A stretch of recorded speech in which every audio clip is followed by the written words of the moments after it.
Good morning. We're about 2 minutes late. Welcome to our Drink Up podcast. We're live, real, and raw. We have Adam and myself today. We may have a pop-in guest or two. We don't know. If we don't, we don't. But today we're going to be talking about WSWA, which stands for Adam, what? The Wine and Spirits Wholesaler Association. I literally had to They look have at a big. it. Yes. You had to look it up, but it's an association of all the many of the wine wholesalers and spirits wholesalers across North America. They have an association, and I've been posting about associations the last couple of days. The difference between community and association. Obviously, communities can be developed from associations for sure because you can make a lot of friends and networking. But I'm going to be heading there with my partner Alicia Vargo next week. To meet many folks in Denver, the 3rd through the 6th. So hope to see many of y'all there. If you happen to be there, please look us up. We're actually going there to represent many brands under our company called BevAssets. And I was asking Adam if he was going, and he told me he is not going. So I'm kind of bummed because that's one of the people I wanted to actually talk to. Adam, I wanted to see you out. Wanted to see you there, but unfortunately you're not going to be there. So that's it's kind of bumming me out, my man. I know, right? It's for anybody that's talked to you or I or both of us, we live 30 minutes from each other, and this is the most time we spend together every week is still virtually, right? Which it's just goofy, right? No, I'm excited to hear what you guys get out of the show. I've got a couple questions I want to ask you on that, but then I'm going to be out for anybody who's listening or who's going to be there. I'm going to be out at Anaheim, hanging out during Expo West. So same thing. Would love to see folks, but same when it comes to you and Alicia. Maybe start with, because we haven't really had a chance to talk about it much on the show, just BevAssets and what you guys are looking to do, and then we can kind of parlay that into what you're hoping to get out of WS. Yeah, absolutely. I appreciate the question. So I got adopted by my partner, Alicia Vargo. I don't know if she's out there.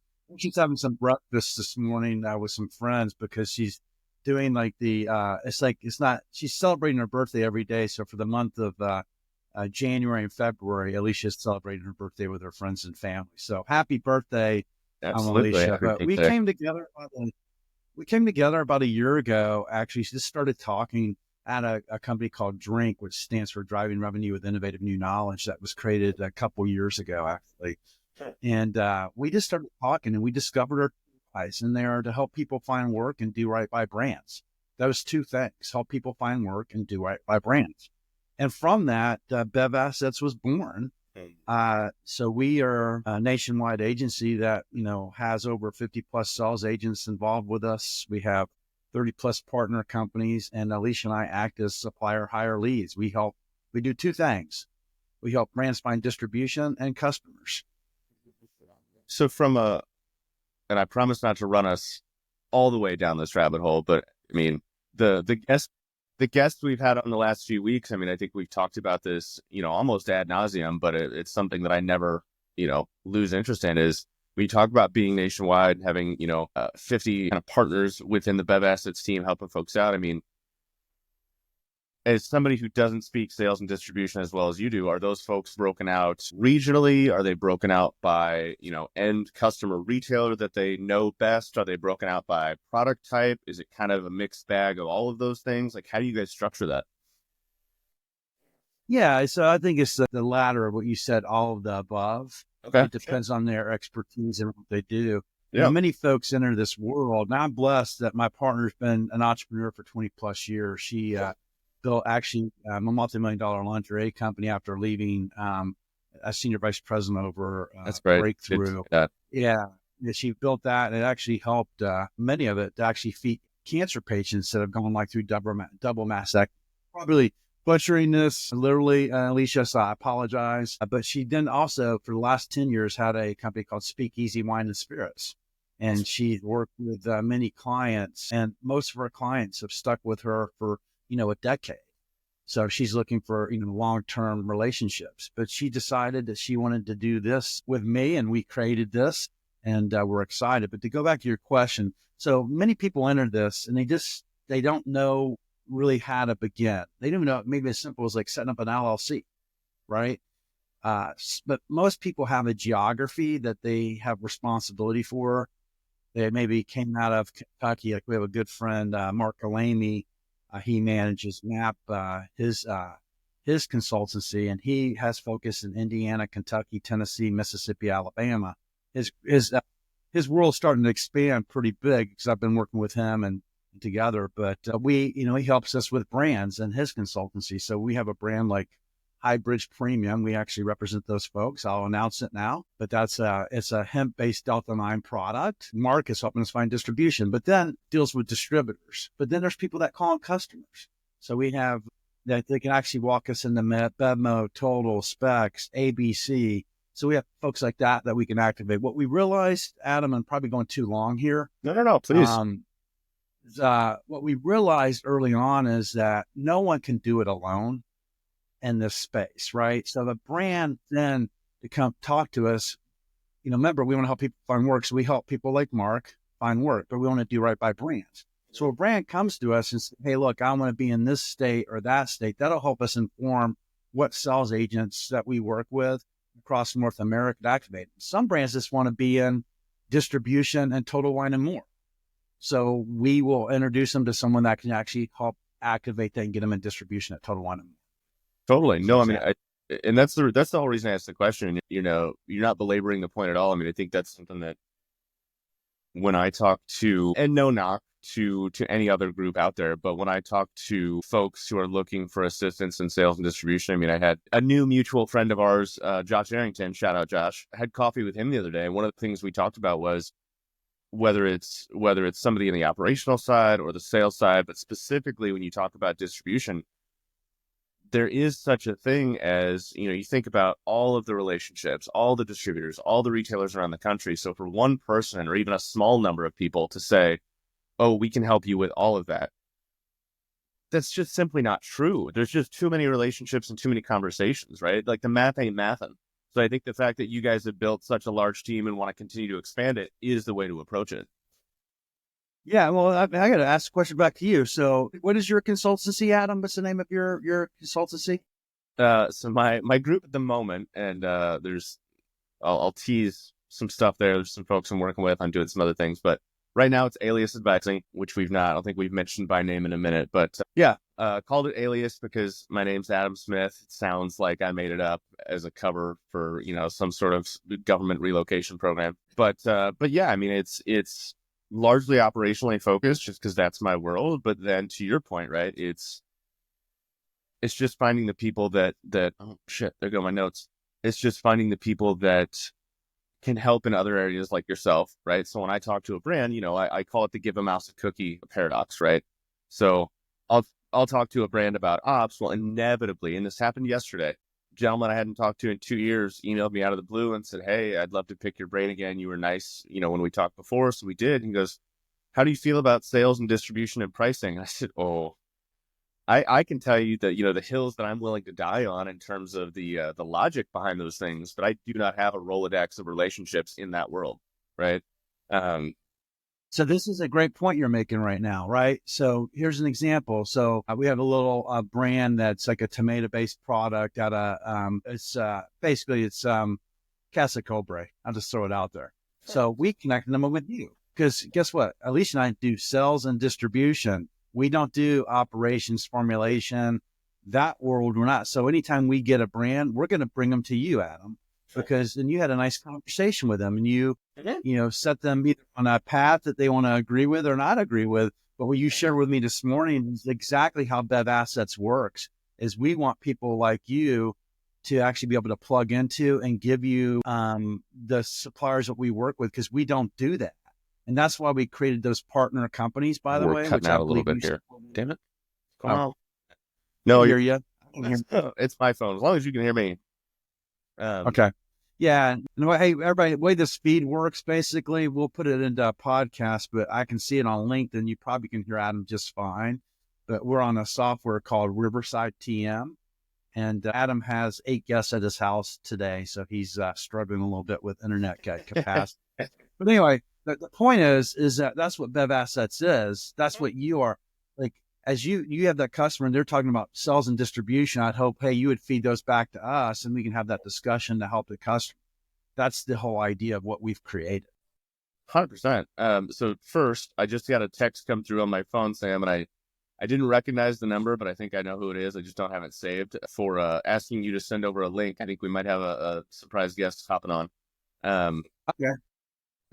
So while you're doing that, yeah, I mean, I think it's, and I'll use this to kind of parlay us into maybe some WSWA conversations, but just generally speaking, right? Like you're looking for, whether it's ops or sales or marketing or whatever, everybody, big company, small company, co-packer, flavor house, ingredient provider, like they all want to work with.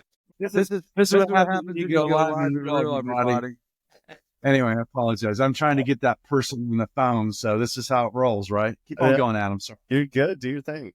Point I'm getting at is, and I'll shorten it up, they all want to work with small and upstart and new and unique and exciting brands, but that doesn't mean that the due diligence of finding the best ways to work together goes away, right? Like nobody's going to give you a blanket yes from jump just because you have a new idea. Obviously, there's a lot more to it. And so folks like myself and Sam are out here just trying to help people have informed conversations is really the best way to say it. So I'll be curious with the SWA, given what's going on in the wine industry, and by that I just mean obviously there's some changes I think happening based on consumption and things like that. I'll be curious to see what sort of feedback you get from the distributors that are there in terms of who they want to meet, how they want to meet them, what their expectations are, right? So as you head into that show, what are you expecting to see? What are you hoping to get out of it? Yeah, so that's a great question. I've had a lot of cannabis type people been reaching out for me to book time, which is great. We want to talk that category. So at that event, I believe I don't know what they call it, but there's like an auditorium that a lot of those brands are going to be there. So I actually believe that there's a moment right now where that hemp-based products, many of them coming to market, and they're going to be there looking for distribution from them. Do you think, and this is, I wish Lauren was still here from a few weeks ago, do you think, just because she knows the hemp space so much better than I do, but from the wine perspective, do you think the interest is in bringing in standalone THC products to complement their portfolios? Or do you think it's, kind of like what we've seen in beer, where it's a non-alc wine with a THC or an alc wine with a CBD component? Or is it all of the above? I think it's all of the above, quite frankly. I think they just have to expand their portfolio offerings because inevitably what's happening, there's a slowdown over here and there's an increase over here. At some point, it's going to level out. I mean, the consumers aren't going to stop drinking, really fine bourbon or, whiskeys or nice wines. And there's some people are doing just fine in that category, but there's a consumer that wants these products. And if you're not offering those products, you're going to be left on the sidelines because when the consumer wants it, what happens? The retailer starts to change their sets. They start to look at what they offer that consumer because the consumer is just going to demand it. You look at something like Top 10 in Minnesota, right? They were on the forefront of this whole category in terms of what they created. Essentially, that retailer has created the playbook. And there's some large wholesalers are waiting for federal legislation, to be passed before they take it on. But then there's, I won't name them just out of respect, but we're meeting with a fairly large wholesaler.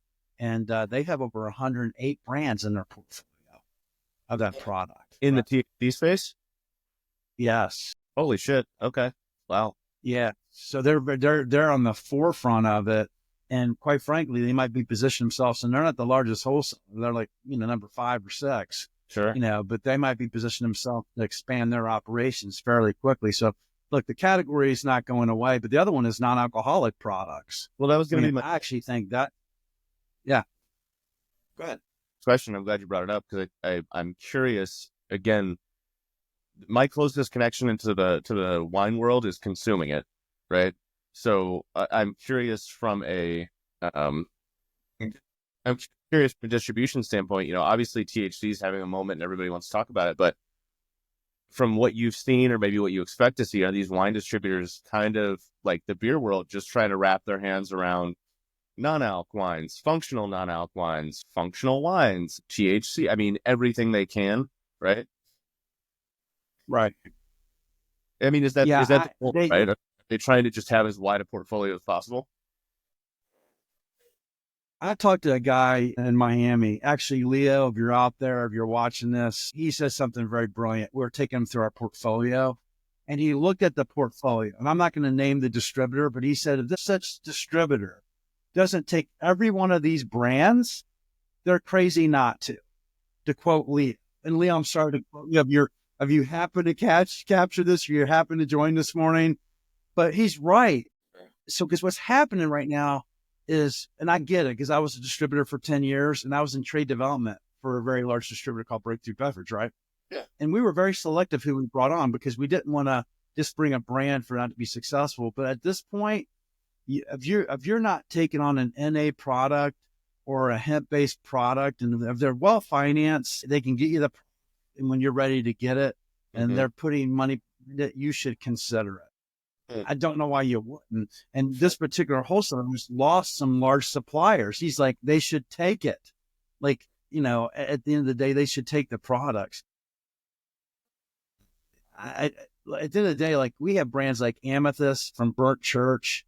I mean, they're in home goods stores nationwide.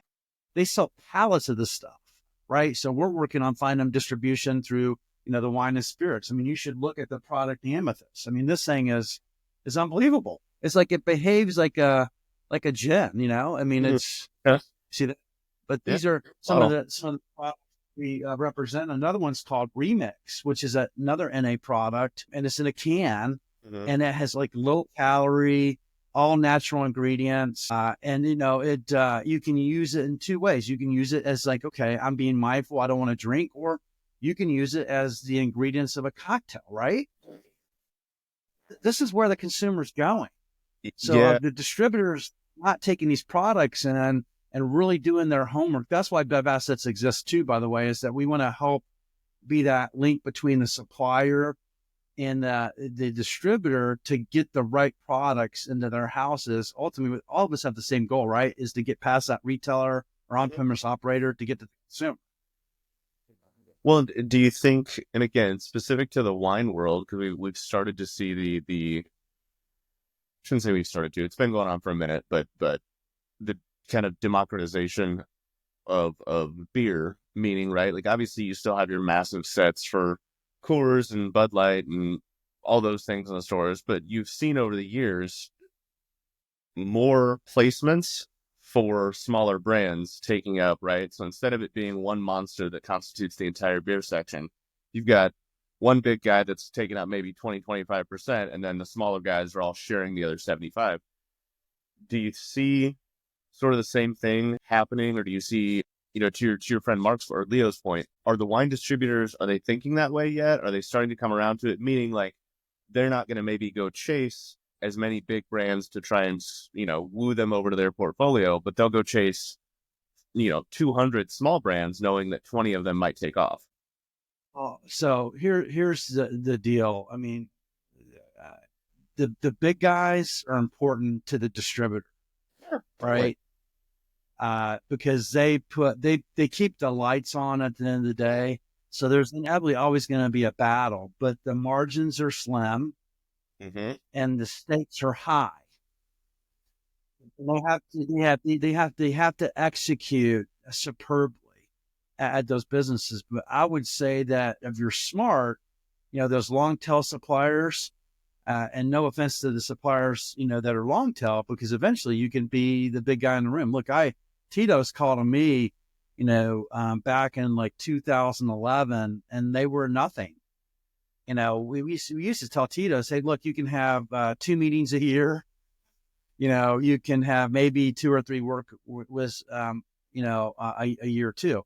Now you fast forward, Tito's is one of the biggest, or the biggest brand in the world, and they demand the attention from the wholesalers. Right. So as a wholesaler, I missed my moment, and we talked about this. BuzzBalls came knocking on my door, and my boss and I, we said no, because we didn't feel like it didn't feel right in terms of about responsibility and the whole bit. But BuzzBalls is one of the biggest brands within Sazerac's portfolio today. Doing great. Right? Absolutely. We missed our moment. So all my wholesale friends out there, hey, please just give a look at the brand before you say no. Have a conversation with us. Yeah. Because I promise you, we'll bring you, either between Adam, myself, and Alicia, my partner, we're going to bring you brands that can actually bring you support in the marketplace. We're going to bring you a feet on the street. We're going to bring you, social media. We're going to make sure that product's available when you want it, and they're going to be well financed. So as an agency, we do that work as well. We vet our brands as well as they vet us. But No, for sure. I mean, I think and I applaud you for being willing to tell on yourself there, right? Like something I think about a ton is in any business world, not necessarily just CPG, but everybody wants to promote the number of brands that they've successfully taken to exit, or how much market growth they've had with this brand, or I picked this winner back in the day, at BevSource. People, there were a few members of that team who truly did have a hand in some of the success that Mike's Hard Lemonade found in the early days, for people that know kind of how that came about, and glass that was purchased incorrectly and so on. But the point I'm getting at is I don't think enough people talk about the times they messed up and what they learned from it, right? And so again, I applaud you for bringing that up. Well, there she is. Wow, let's just get her on the line, though. I think we have a special guest. I said the other day that we were going to have a pop-in special guest, and my gosh, Alicia Vargo. I talk about you all the time on Drink Up and You're Here. Welcome. Nice to see you guys. Can I play in your sandbox for a few? Play. I love it. First of all, I'd be remiss to say, are you ready? This is live on real. Happy birthday to you. Happy birthday to you. Happy birthday, dear Alicia.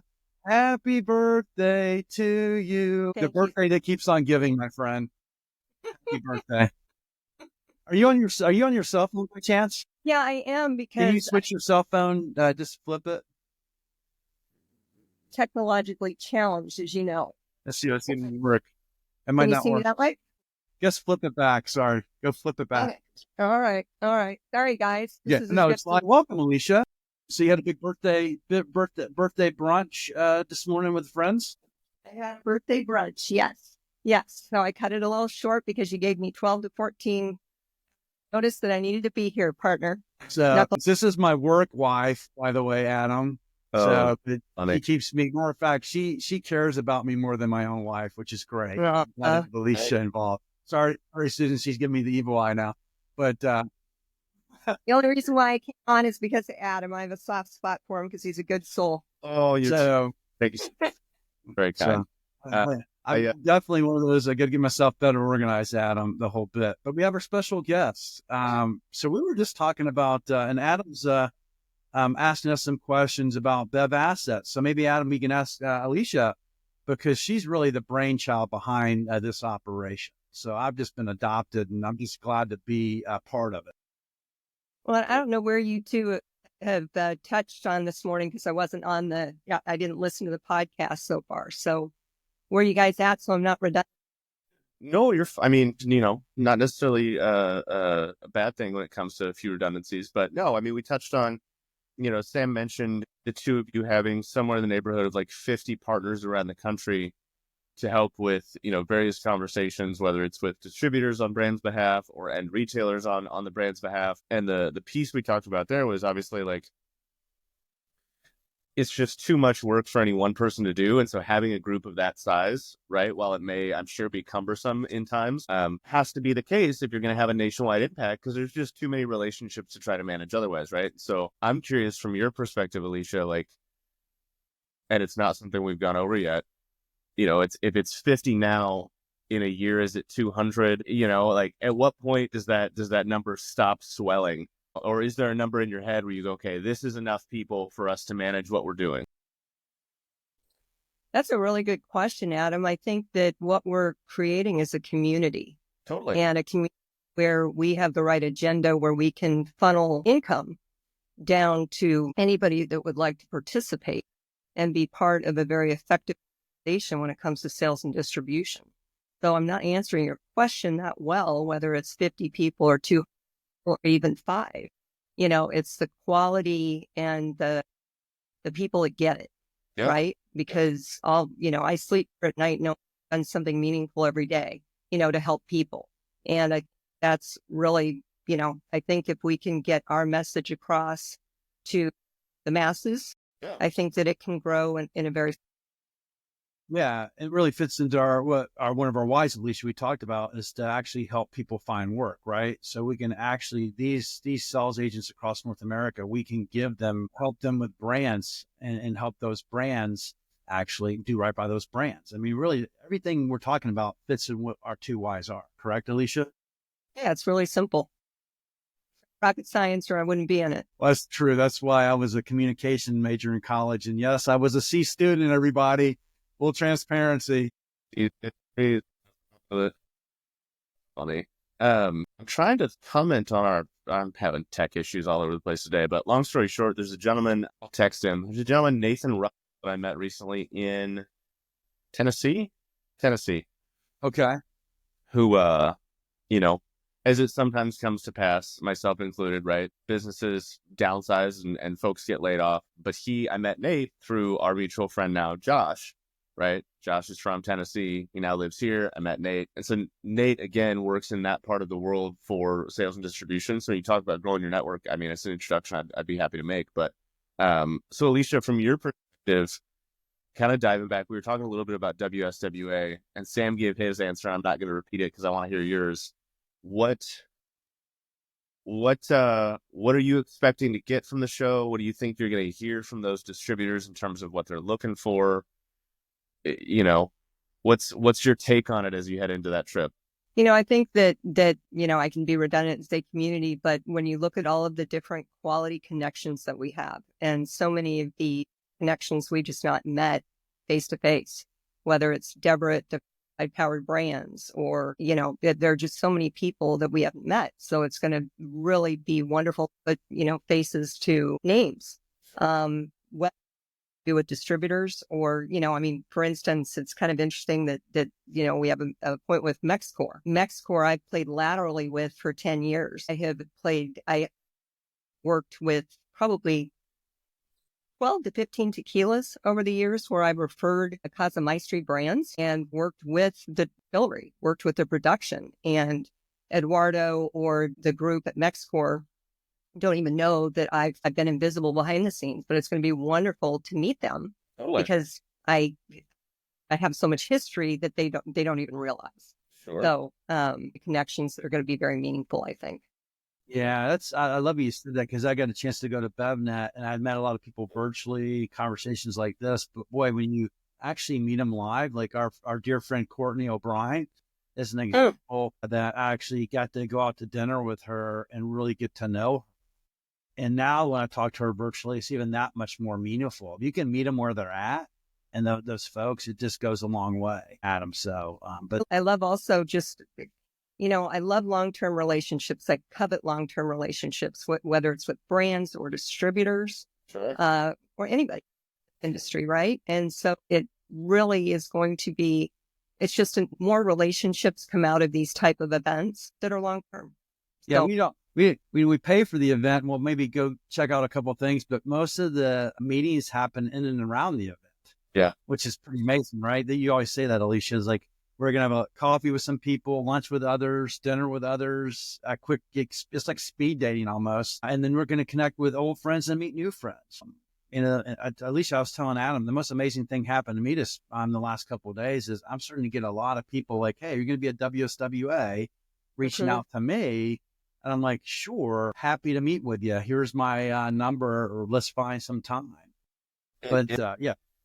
There or no? Are you going to be there, Adam, or no? Not at WSWA. No, I'm going to go. I was telling Sam, I'm going to go be a fly on the wall for Expo West in Anaheim. Okay. Yeah. I'll be in. I'm actually bringing.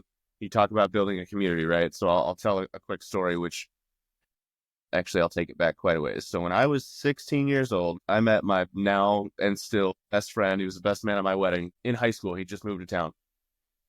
And I completely agree with you, but as you guys talk about the sense of community and seeing old friends, meeting new friends at some of these trade shows, it reminds me of like the study hall or the cafeteria in high school where you just sit there and you feel like, oh, Tony, I haven't seen you in 3 days. Come here. We'll catch up, right? Or whatever. But just on a much larger, obviously, adult scale, if you will, but it's the same idea. So Right. fast Right. fast forward 19 years at this point. I'm 35. And this friend of mine now lives in Phoenix, and he's kind of got the, where he works shall remain nameless, but he's kind of got the golden handcuffs, right? So doesn't love his job, but it pays well. And we've been talking about getting him into, because he does e-com marketing and stuff. And I said, well, dude, like, I'm not saying I can have you 10 clients lined up tomorrow, but I can introduce you to some folks in the CPG world. Like, I know a few people, right? And so he's starting to pull on that thread. So we're making a friends trip. I'm going to fly to Phoenix. We're going to road trip to Anaheim, hang out for a few days, have coffees, have happy hours, have dinners with folks, get him introduced, catch me up with some people, and then road trip back to Phoenix, and I'll get to see his wife and kids, who I've known her since we were 4 years old. The kids have known me their whole lives. So yeah, I'm looking forward to it. Before you purchase your ticket, I'm not sure how you're getting, but I learned yesterday that you can get a media pass, possibly. So we have Drink Up, Adam, and Drink Up's been around for 24 months.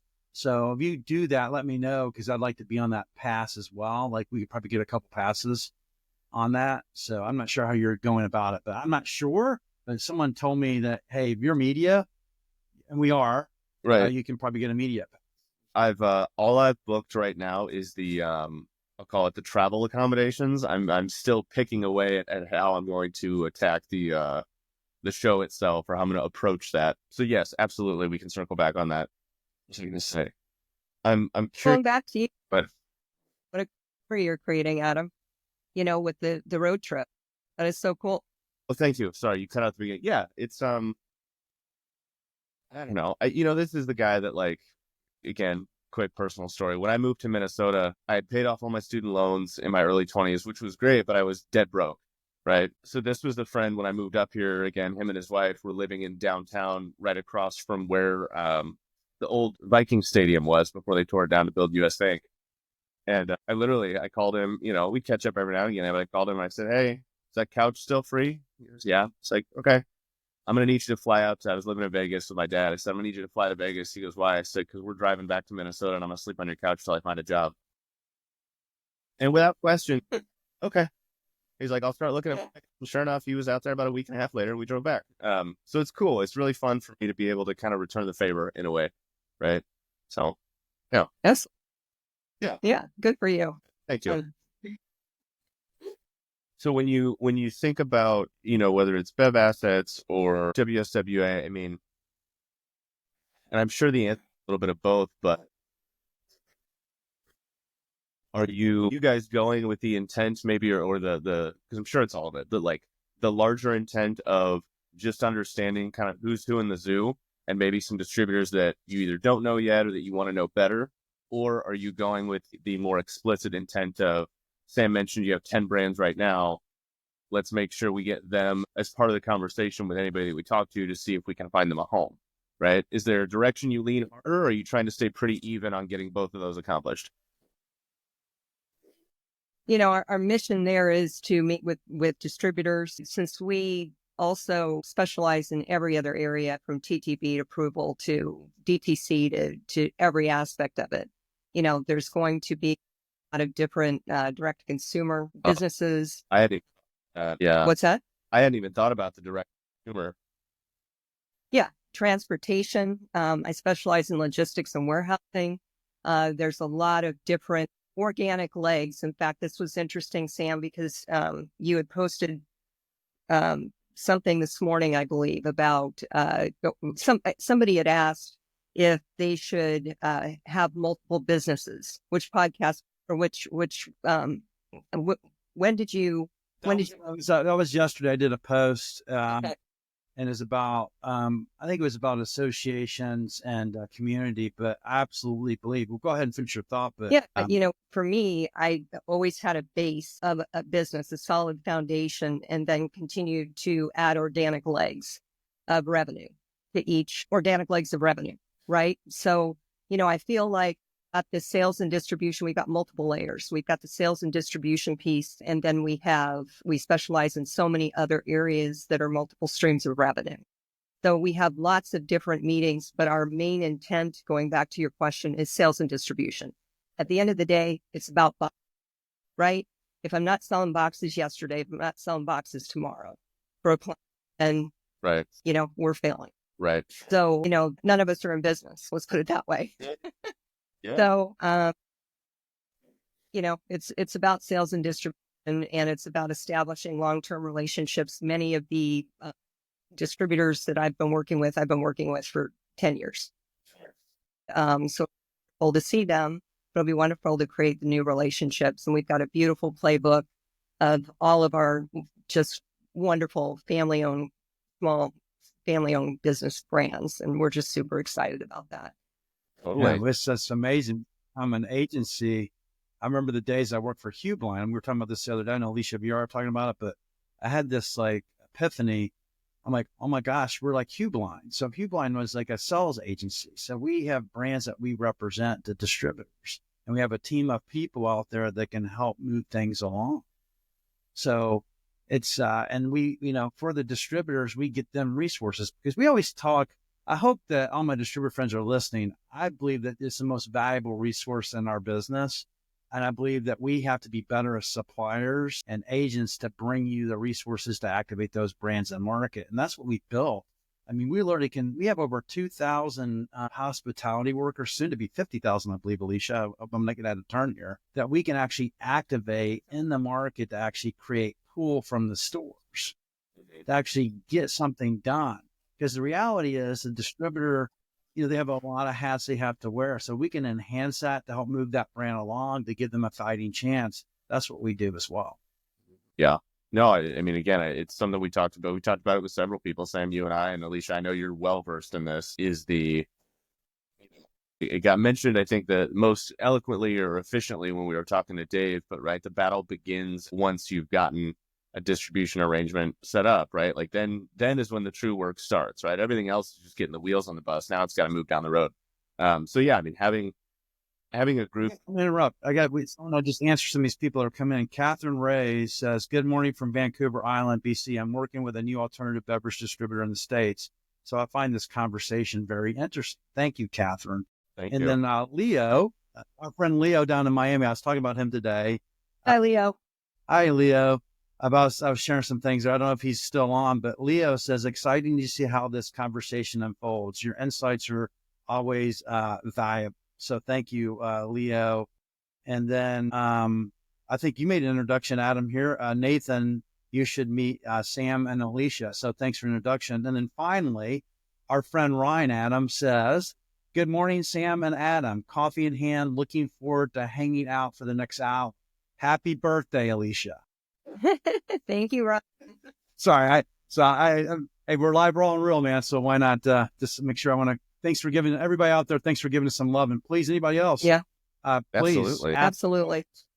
No, but and I think so. I'll use Catherine's point to kind of expand that further, right? So, Alicia, you mentioned some of the smaller mom and pop distributors, and that's the stuff that those are the types of relationship, I guess, that, for me, even when I think about operationally, right, that excite me the most. Again, no knock, none, literally none, to, the RNDCs or those folks of the world, right, the massive players. But the where art meets science, I think, is a lot more in these smaller relationships, these first-time relationships, whether it's first time because a distributor's taken on a beverage they're not familiar with, or because it's just a new relationship in general, right? Like, I think for the most part, everybody comes to the table with a want to be creative. So, I know you guys have sent me a couple folks to talk to. We've had some really good conversations. I've talked to a couple people, and most of my work is in the I'll call it alternative or functional beverage space. And so seeing the way that distributors, that what their outlook is on beverages like that is fascinating to me. And I would love to know, whether it's the wine world or just from what you guys have seen as it relates to non-traditional beverage, I'll put it that way, right? What's been the feedback? I mean, has it been pretty excited and open? Have people been kind of closed off? Sam mentioned his folly back in the day with buzz balls, right? And his miss there of not bringing them on. So what's been the feedback you've gotten from folks? I think with the category that we have a great deal of right now, which you probably have touched on, Sam, the functional and non-functional, functional and non-alc, low-alc, and THC brand. That's all the rage right now. But we also have to make sure that we're mindful of the spirit brands that we have in our portfolio. And I think that if we differentiate ourselves from all the other bozos out there, right, and tell a story. Sure. And tell a story. Yeah. And explain why this is the next viral brand. Or as I closed an email yesterday to somebody saying, I'm really proud of it. I was talking to a distributor about the supplier that we represent. And I said, I'm really proud of these kids. They have launched a brand that is a best kept secret, that anywhere we play brand, literally just, it takes on a life of its own. And it's really, I think, communicating the passion of owners of the brands. Totally. Because be owner, but if you can impart that as best as you can and as passionate as you can get distributors very excited. The one thing coming back full circle, all our distributors, Adam, is you need to make sure that they're passionate about the brand, but they pay on time. You try and keep your clients out of harm's way. And that isn't always thing that, we can succeed at, because I've had fairly sizable distributors out in California where I was turning and burning containers go out of business. And that's devastating. So it's just, besides the fact that you can't have them open up their bank accounts, you do try to do everything you can to make sure that the distributor is solid. So that's, it cuts both ways, right? The supplier needs to pay the distributor, and the distributor needs to pay the supplier. So hence we arrive on the scene to make sure we do proper vetting on both sides. So we see as a service to both the supplier and the distributor to make sure we can bring those relationships together to help build that business. I'd be remiss to say, so Nathan Russell, is that your friend, Adam? It is. That's Nate. Yep. Hey guys, love this conversation. Sam, you're correct. Thank you, Nathan. I believe I'm always correct. Joking. My partner puts me in my place quite often. So thank you, Alicia, for keeping me centered. As a supplier, we need to ensure distributor has a place to sell the product and there is a consumer. Yeah. So what do you say about that, Alicia? That's a pretty powerful message. Well, my very tangential ops perspective on that is, and it's why I ask the question to you guys all the time, and it's why I love to ask it to anybody who will listen to me ramble, is I think if we hear people talk all the time about there's a white space or a gap or whatever you want to call it for small to mid-size distribution opportunities for some of these startup brands, right? Like there can be, my wife the other night, I was lamenting about this and telling her some of the conversations I had. She was like, we have friends in the trucking industry. Why don't you just go start a distributor? And I was like, you do not want to bite off a pie. Absolutely not. We need distributors. Come on, you can do it. Come on. But that's even. No, you want to provide a service. Yeah. You don't want to be sorry. You don't want. Yeah. Go ahead. No, that's a whole deck.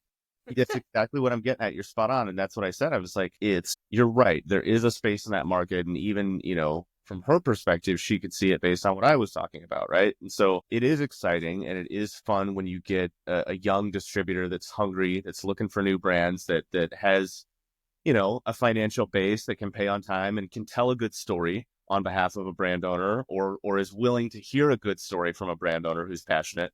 But you also don't want to dilute, if I put myself in the distributor's shoes, you don't want to dilute the portfolio so much that now you're only working with brands that are cutting their teeth and things are a little rocky, maybe, right?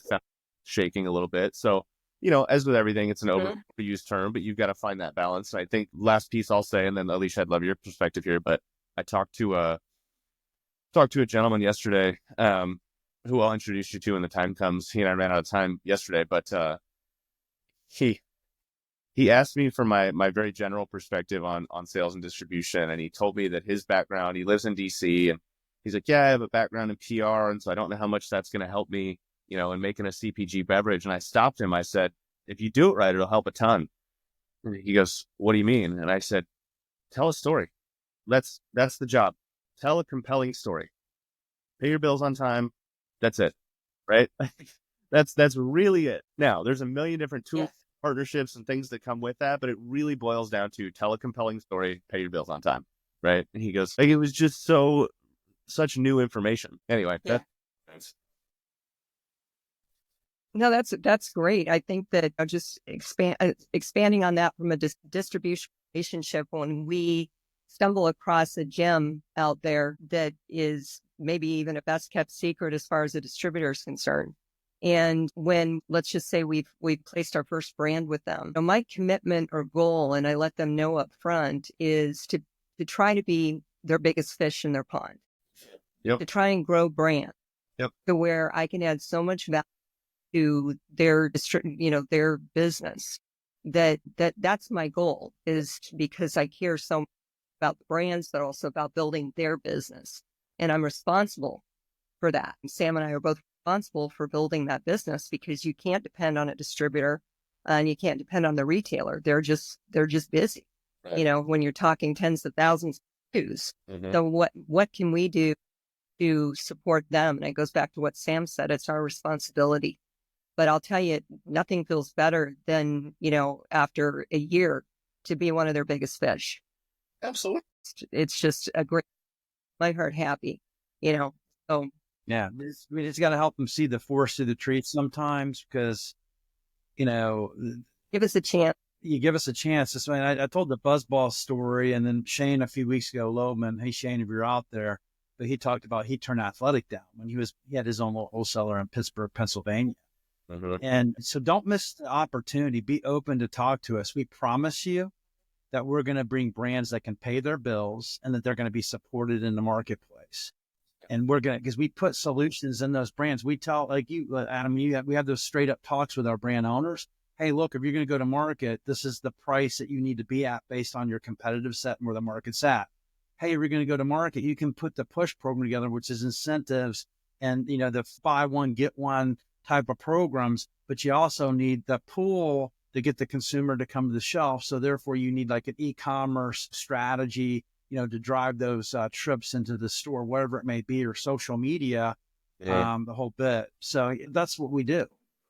Totally. Well, for brands, I think it's just very, very important for them to understand this business is not for the faint of heart, right? And, I talk a lot of brands going to overseas before they bite off the monster of the. I mean, it's insane to. I mean, we all know so many people think it's glamorous to create a tequila because they went to Mexico on a trip. Right. You talk to brands, they like, I want to be in 50 states by the end of the year. I'm the brands like, look, they want to go a mile deep and an inch wide, not an inch wide, not a mile wide and an inch deep. Because if you can't operationally, fill those orders, you're going to lose the business. Also, like the brands that like to go after like the independents versus before they go for the wells. Because if you get in a well, the fulfillment rate, what's the fulfillment rate at Target nowadays, Adam? You probably know that number. Is it 95%? I don't, but yeah, it's, yeah. You're target, and no, again, no knock to these people. Your Targets, your Walmarts, your KEs, your UNFI. I mean, these are all, the non-alc space, but the list goes on and on. I mean, it's a mountain of work is an understatement in so many ways. Right. So, yeah, I mean, to your point, I absolutely think that's about to go. And I have to say real quick, so Nate, Josh, Kelly, Gage Cole, shout out Kelly from my last gig. Every seasoned salesperson I've ever talked to, period ever, right, will at some point or another throw out the phrase, own your own backyard. Right? You hear it all the time. Oh, you live in Tennessee, own Tennessee. You live in Minnesota, own Minnesota. You own Minnesota, great, now own the Midwest, right? Own your own backyard, because you can't have connection to where you're from Nobody cares. Like you've lost the battle already, right? Ryan, yeah, Ryan commenting 100%. I hear it constantly, and you'll hear brands like, I want to. No, go ahead. Well, and everybody wants to bite off New York, New Jersey, Texas, Florida, and California. And everybody wants to be there. And it's like they're missing the fact that Missouri is the best kept secret with all the chains. Yeah. They're missing that Oklahoma's scene is alive and well. Mm-hmm. Let's bite off one Mm-hmm. and let's bite off a few it's on training wheels. So Dave Moore, remember Dave? Everybody knows Dave Moore here. So Dave Moore was telling a story about a Prosecco. And Dave, I think it was a Prosecco, but it was a wine. And this wine actually it became like the number one wine in like South Carolina or North Carolina. Like you don't have to be in New York, New Jersey, Florida, Texas, California. You can, like Oklahoma, straight up for the business I'm part of as an advisor now, Altamar Brands. That's one of the fastest growing wholesalers in North America for Altamar. Yep. Yeah. They know how to get it done. Wow. The piece I want to call out, and I feel like I don't know, it could be misconstrued maybe that we harp on brands a little bit of, hey, don't do this. It feels like a lot of like shaming a child, like not that, no, right? So I think to temper that, the point I want to make to any brand that I talk to, or I'm sure you guys feel the same way, is if you're coming in and asking a question and you want if the question is, hey, this is my product, where should I distribute? You might get an answer. If you ask a very black and white question, you might get a very black and white answer, like Oklahoma, right? And that brand's going to look at that and go, Oklahoma, why? But if you, ask, build a better mousetrap, ask a better question, right? Like, hey, what market should I go into? And what's the reasoning for it? And the point I'm getting at is whether it's a question like, where should I distribute? How much is this going to cost me? Why is this co-packer good, bad, or otherwise? I've experienced, and I'm sure you guys have too, as have people listening, that sometimes when these questions get asked, in the interest of time and expediency, an answer is given, and then it's taken at face value, and it's, oh, well, that's not going to work either because I'm not emotionally connected to it, or I just don't like it, or I don't have the money right now, or whatever. And people forget to follow up with okay, I might not like that answer, but explain to me the reasoning, because maybe there's something there, or maybe it's a reference point from which we can find a different solution, right? So the encouragement to brands is like, ask why, keep going, right? Like that will get you a lot further than just going, oh, well, that one's not going to be a fit for me. I'm going to go continue banging my head against the wall over here to try and find something else, right? That's my rant. I'll step on my soapbox. As part of the commercial strategy, I always ask brands, I'm like, let me look at your, do you have a commercial strategy? Like, what is your go-to-market plans? And we look at that as, as part of our process. Not saying that their plans are wrong, but it's always good to have another pair of eyes on what the work. And then with the last minute request, this was a special surprise guest. I've worked really hard to get her here. So thank you so much for coming. Happy birthday. I want to give both you two some closing thoughts. Maybe we have been with you first, Alicia, then Adam, you can close out the show with your thoughts. So Alicia, any closing thoughts? We're going to listen next week, whatever you want to talk about. What's that? What? I interrupted you. Sorry, go. Oh, I'm at a loss because I didn't see the first part of the initial podcast or most of it. So was there a certain theme today or? We talked on WSWA. We talked and we wanted to announce BevAssets that we're going to be there. And that's really one of the reasons we're going is to announce our company and the services that we offer. And then talk a little bit about Adam's business and how we work with him because we help we're sales and distribution, but there's a lot more that brands need. So that's really the theme of the show today, that there's a resource here between the three of us that we can offer brands. And we want to meet you, distributors, and we want to meet the brands that possibly could use our services. Wonderful. Well, I'm just very excited to be on this journey with you, Sam.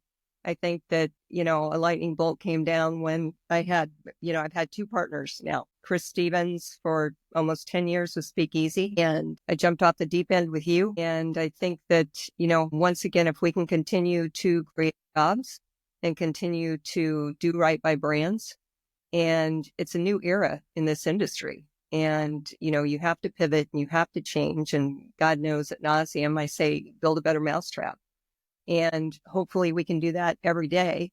I know at 3 a.m. I wake up every morning and try to figure that out. So we can You should just text me, by the way, when you're up. We can have a conversation. We could probably get some stuff done. But that's what happens when you're owner of your own company. Your office is always calling and you have busy brains.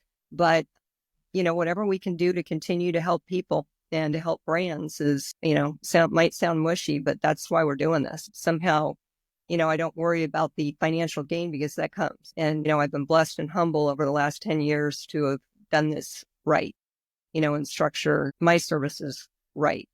So it's, let's just continue on, my friend. I give you the heart, the heart plan. I give you the heart. Sorry, I'm in my tie-dye. It's my hippie. Sorry, tie-dye on it. So Adam, why don't you bring us to close, my friend? Any final thoughts, what we discussed today, and we'll get to the weekend. Yeah, for sure. First, we'd have another comment come in that I missed from Olga. Great live show. If you get a chance, I'd love to hear your thoughts on the importance of a business plan, which I think would be a great conversation for next time. And thank you for that comment. I think kind of so that. Olga, why don't you come on the show? We'd love to have you on. I'm going to DM you. I know who you are. So we talk all the time. We're always commenting. I'd love that because you're an entrepreneur, I believe. I'd love to have you come on and share that with us. What do you think, Adam and Alicia? Yeah. Olga's, let's see. I'm creeping LinkedIn as we wrap up. National Women Collaborative Advisors, OLA Executive Consulting Services, Chief of Staff for Children. Yeah, love to talk about your experience, have you on for, whether it's business strategy, go-to-market plans. Any of that would be great. But I think that's my closing thought is, like, for a lot of brands, I feel like they either have to go it alone or that they're, the expectation, big or small, it's money. And don't get me wrong, like, if there's work being done, for sure, like, I'm trying to pay bills too. But to your guys' point, help people find work and do right by brands, like, just come talk to us, right? Pick our brains. Like, we do this because we like it, and we want you to do it because you like it, and we want to see you be successful. So we do this to further that point, right? So that's what I'll leave us with. Thank you so much, Adam. It costs you nothing for a conversation because we are about community. It costs you nothing for a conversation. We're about community, and community, we don't charge for that. So we're here to help you. And my partner taught me this. I'm going to get a little teary-eyed, but she's a giver, and I love that. And look, karma's real, man. So we're here to help you. Just reach out. Good juju, guys. Yeah. Happy Saturday, and we'll just close out and see y'all next week. Nice to meet you, Adam. Yes.